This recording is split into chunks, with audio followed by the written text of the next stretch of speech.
CCN news एक पाऊल महाराष्ट्रासाठी।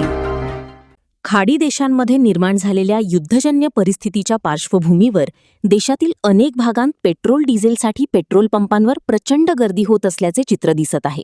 मात्र बुलढाणा जिल्ह्यातून समोर आलेला एक व्हिडिओ पाहून अनेकांच्या भुवया उंचावल्या आहेत। सोशल मीडियावर व्हायरल झालेला हा व्हिडिओ लोणार शहरातील कमलजा पेट्रोल पंपावरील असल्याची माहिती समोर आली आहे।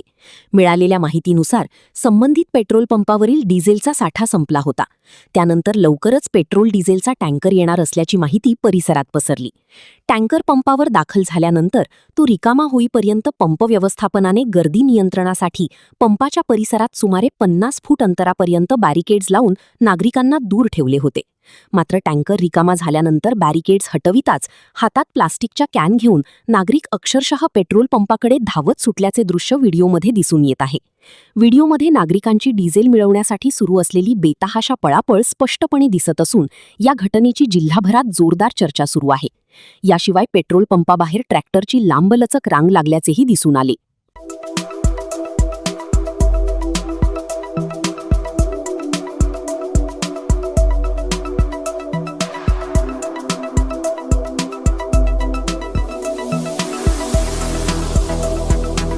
तसेच आपल्या भागातील महत्त्वाच्या बातम्या पाहण्यासाठी CCN न्यूज डेस्क चॅनलला सबस्क्राइब करा आणि बेल आयकॉन प्रेस करा।